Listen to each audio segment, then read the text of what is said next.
여러분 안녕하세요. 마제강TV입니다. 2024년 첫 영상입니다. 우리 마제강TV 구독자 여러분 새해 복 많이 받으시고요. 마제강TV도 더더욱 정진할 수 있도록 노력하겠습니다. 자, 2024년의 첫 정치 논평 시작하겠습니다. 첫 번째 기사부터 한번 보겠습니다. 동료 시민 앞세운 한동훈, 김건희 특검법 놓고 이준석과 대립. 한동훈 비대위원장, 현충원 방명록에 동료 시민들과 함께 대한민국의 미래를 만들어가겠다라고 적었습니다. 신년 행사에서도 여러 차례 동료 시민을 앞세웠다는 거죠. 동료 시민이라는 말을 좋아하나 봐요. 100일 남은 국민의 선택을 앞두고 동료 시민에 대한 그런 계산 없는 선의를 정교한 정책으로 준비해서 실천할 것이다. 한평도 폭격 당시 주민들에게 숙소를 제공한 찜질방 주인을 거론하면서 동료 의식을 실천하는 당으로 거듭나겠다고 부연 설명을 했습니다. 막말 논란으로 사퇴한 민경호 전 비대위원에 대해서는 언행에 신중해야 한다고 몸을 낮췄지만 국회를 통과한 김건희 여사 주가조작 의혹 특검법은 김 여사의 이름 대신 도이치 특검으로 부르며 날을 세웠습니다. 도이치 특검 역시 제가 여러 차례 그게 왜 총선용 악법인지 설명을 드렸다. 동료 시민이라는 단어 자꾸 사용을 하는데 우리 사회에 정말 큰 비극이죠. 이태원 참사, 오송 참사, 이 두 참사가 발생을 했을 때 그것을 대하는 국민의힘 소속 지방자치단체장들, 그리고 국민의힘 소속 의원들, 관련 인사들, 그리고 정부, 검찰에서 한 대처가 이미 공동체 의식과 연대 의식을 실종되게끔 만들었어요. 그러면서 한편으로는 지금 이렇게 연평도를 언급을 하면서 이념을 주입을 시켜서 동료 시민이라는 용어를 쓰니까 참 황당무계합니다. 동료 시민 얘기는 어제 방송에서 언급을 했으니까 이 정도에서 넘어가고요. 김건희 특검이 아니라 도이치 특검이다. 바이든이 아니라 날리면이라고 그렇게 우기더니 지금 또 다시 손바닥으로 하늘을 가리려고 국민들을 바보로 하는 것도 정도가 있는 겁니다. 이게 왜 도이치 특검입니까? 애시당초 이 정도 주가 조작 혐의가 김건희 여사가 아니라 일반 시민이 받고 있었다면은 벌써 구속됐어요. 대통령의 아내이기 때문에 온갖 비호를 받고 있는 거 아닙니까? 아니 서면 조사도 안 하는 게 말이 됩니까? 누구 때문에 상황이 이렇게 된 건데 그 주인공을 빼면 안 되죠. 총선용 악법이라고 하는 거는 한동훈 비대위원장의 일방적인 주장일 뿐이에요. 총선과는 관련이 없어요. 계속 수사도 안 하고 뭉개니까 야당은 야당의 역할을 하는 것 뿐입니다. 오히려 선거를 빌미로 국민들을 현혹시키려고 하는 것, 끝까지 김건희 여사 자신의 죽은의 아내를 비호하려고 하는 것은 한동훈 비대위원장입니다. 다음 기사입니다. 윤석열 대통령 신년사 이념 패거리 카르텔 타파하겠다. 여러 가지를 언급을 했어요. 윤석열 대통령이. 올해를 경제적 성과와 경기 회복의 온기가 국민 여러분의 삶에 구석구석 전해지는 민생 회복의 한 해로 만들겠다. 노동, 교육, 연금 3대 구조 개혁과 저출산 문제 해결을 언급하면서 행동하는 정부가 되겠다.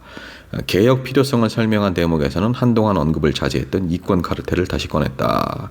특히 이권의 이념까지 더해 패거리 카르텔로 규정을 하고 반드시 타파하겠다고 밝혔다.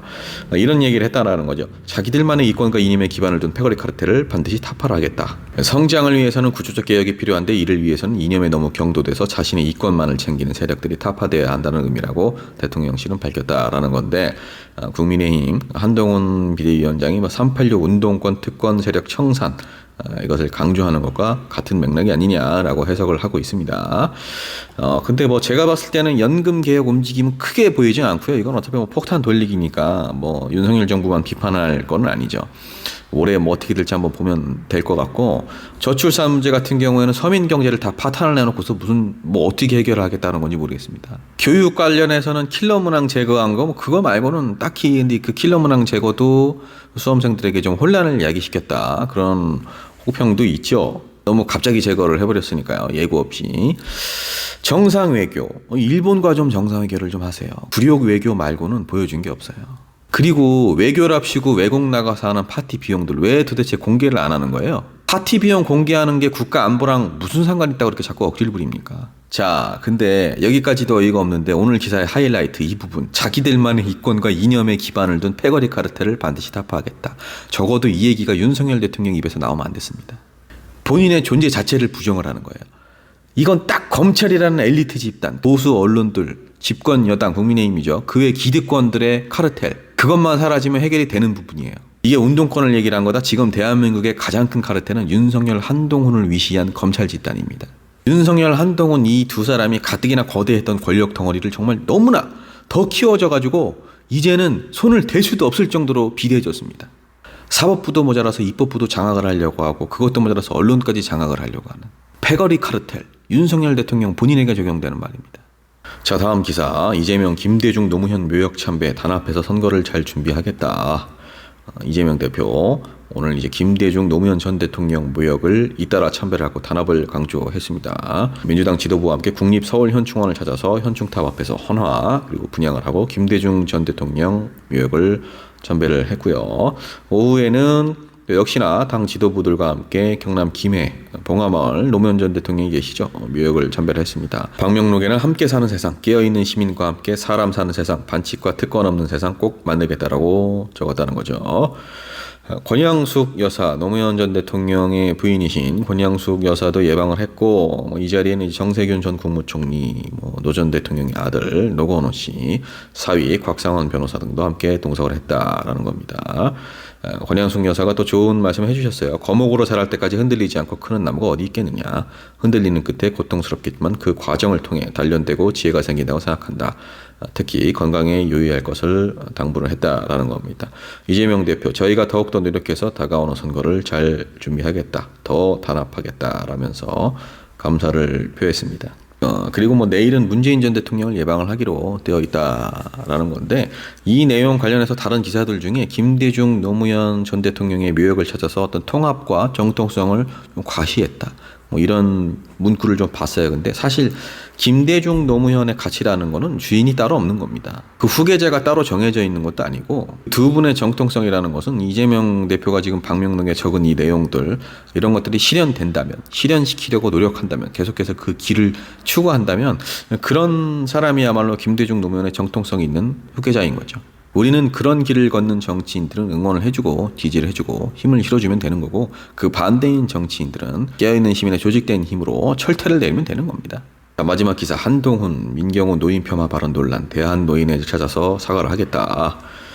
임명된 지 하루 만에 사퇴를 했죠. 민경호 비상대책위원, 한동훈 비대위원장 결국에 이제 대한노인회를 직접 찾아가 사과를 하겠다라는 건데, 대한노인회장이 직접 밝혔습니다. 한동훈 위원장이 오기로 했다라고.